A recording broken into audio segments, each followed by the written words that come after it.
Jake Briningstool, Clemson tight end. Love him. He was somebody who you put on the radar. There's a lot of other names that have been tossed into the ring for this tight end class. There is a lot of figuring out that needs to be done with the tight end group. I think it's an underrated class at tight end, and Briningstool is one of those names that fits into that underrated description. Listed at 6'6", 230 pounds at Clemson this past year, was one of their top leading receivers. I would assume that his role is only going to get bigger, knowing that they're trying to do more offensively. They didn't really bring in many receiving options. If anything, they lost one of their receiving options in Bo Collins, who left to go to Notre Dame. So as they're trying to navigate that situation, you've got this kid who's built to just be a big body receiver. Very similar to Loveland, not a very good blocker, which we'll get to in a second, but quick background on him before we break him down. So he's a consensus 4-star kid. He was ranked as a top 71 player by multiple platforms. He's a Brentwood, Tennessee kid. He went to Ravenwood High School. Actually, it was an interesting note that I saw in his bio. So that year, I don't know who the other player was, but Clemson had signed 2 players from the state of Tennessee that year.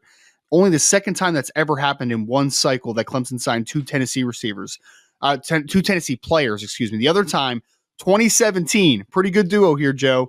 They signed T. Higgins and Amari Rogers that year out of Tennessee. So pretty good company, to say the least. Finalist for Tennessee 6A Player of the Year, dynamic player coming out of high school, 4-star recruits. Everybody wanted him. He is going to be turning 22 years old in December. So we're talking about a true senior here. So he'll be 23 at the tail end of his rookie year next season. So pretty basic background though, man. High caliber recruit, consensus 4-star by everybody. Him as a prospect, as I mentioned with the blocking stuff, worse blocker than Colston Loveland, in my opinion, which doesn't surprise me. I don't agree with that part. I don't agree with that part. I don't think that he did anything for me as a blocker because he doesn't have the lower body strength to like really move anybody. I'm going to send you a clip. We're all over the place. I'm going to send you a clip right now. I don't know. Go ahead, send it. I mean, I just don't really get where anything comes with the blocking aspect of things. But to talk about him as a receiver, he's almost the light version of Colston Loveland. He's not as good of an athlete, but he's a good athlete. He is another player who in his route running doesn't lose much speed when he's transitioning and moving on his cuts. Tends to round his routes a little bit. So this isn't like a very precise route runner receiver that's going to be making these quick, clean transitions to get open. But what does really help him is the long speed. There were times like the Miami game, he was running past Cam Kitchens, which makes me think, is this a high 4.5 guy? Because Kitchens was a 4.6 guy at the combine. Is he just a little bit faster than him? Is he going to run a ridiculous 40 time? He is somebody who is just going to be a really consistent option. Maybe not like the lead target within an offense, but just a really consistent option for a team as a primary or even just a really good secondary tight end, depending on how many tight ends an offense likes to run. But God, he can move, and I think that the receiving impact he could provide for a team would be very significant, potentially very early on. And as you mentioned, older rookie when he jumps into the league. You are a hater, dude. Absolute. What are you talking about? Oh man, watch that clip I just sent you. Tell me this kid can't block. Poor blocking effort. Yeah. Show it to me, dude. Show it to me. I want to hear your reaction when you see. You sent me a play of him catching a pass against. Oh really? You sent me. Did I send the wrong one? Dang it! I sent the wrong one. Dang. Attaway. Wait. No, I'm gonna find it. Wait. Here it is. I'm sorry. I think I just made both these clips it was not a very good job of me. Yeah, nice job labeling. But Joe, as you watch that, because I want to hear your reaction after I sent this other one to you. I literally just sent it. I think, dude, all right. Every single year, you watch a kid in the slams into him. What are you talking about? This doesn't require any skill. He pile drived him, dude. What are we talking about? Sure, I mean, that's a good. Well, he's 230 pounds. He's 230 pounds. He runs full speed into him and just knocks him over. Okay, I'm not saying that that's unimpressive. It's a good block, but like the rest of his film is littered with him taking bad angles. Right. He's not driving his legs in this clip. My point still stands. He doesn't drive his legs. He doesn't have good lower body power. This is a good hit. He's physical. I didn't say he wasn't willing. Let me restart this. Stop yelling. Let me restart this conversation. You come into the conversation telling me I'm wrong. I will start yelling with the best of them. Everybody knows that. 6'5" plus 230 pounds. So he is a lightly built player right now. Okay. And I agree with you in the sense of, is he a kid that I'm playing in line all the time right now? No, absolutely not. That would be a disservice to his skill set because he's 230 pounds. He needs to put on a good 10 to 15 pounds on his frame. The good news is that he has a frame that I look at it with broad shoulders, pretty wide lower half. Like I say that I think that he can add a decent amount of weight. I don't think that objective will be hard for him. Okay. So I think that he'll be able to gain the weight. I think that that'll happen. Joe, but there's effort in the run game. There's moments in the run game that give me excitement. Yeah. Okay. But again, I'm not drafting this kid right now to be an inline blocker and to specialize in that. Like I would get AJ Barner if I wanted that this past cycle. Like that's what I want. Cool. Yeah, that wasn't my point.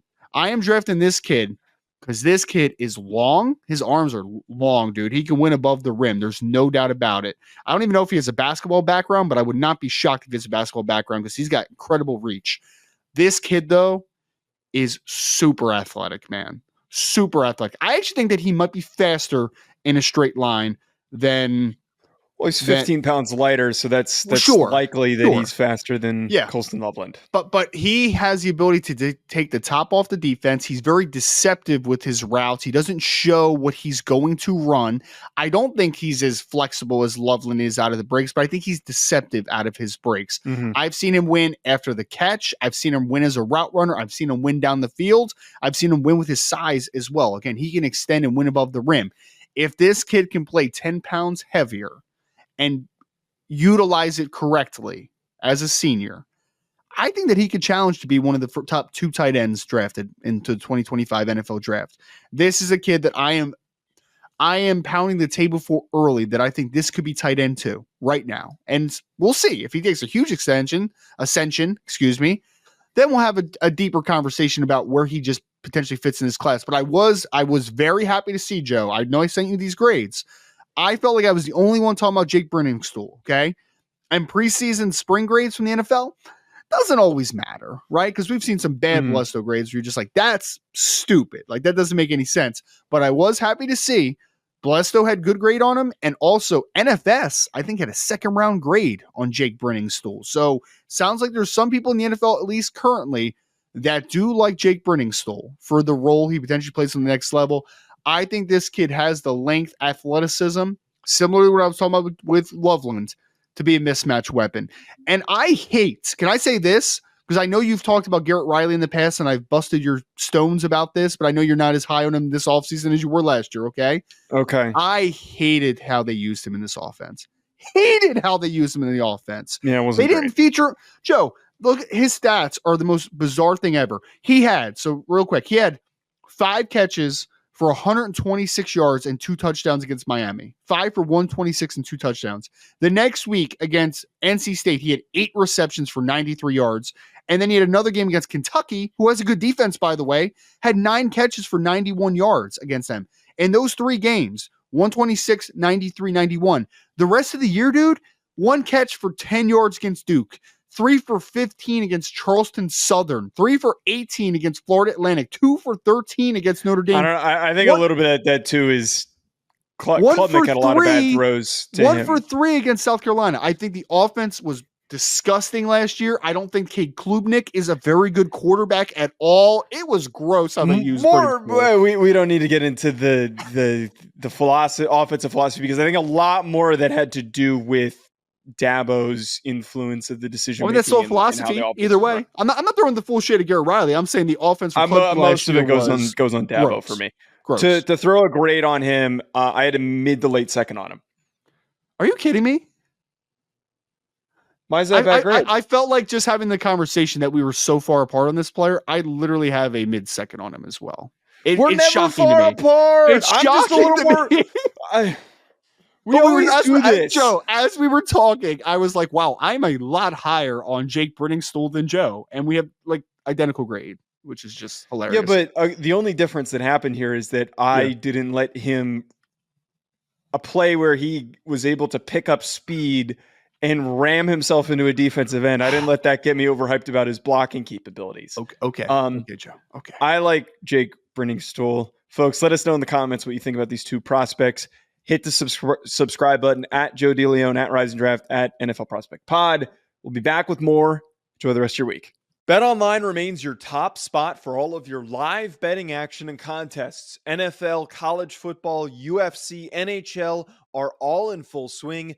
BetOnline is your number one source for wagering news, odds, trends, and predictions with both desktop and mobile access at any time. Head to BetOnline today and use promo code BELIEVE, that's BLEAV, for 50% off your first deposit. That is a 50% welcome bonus.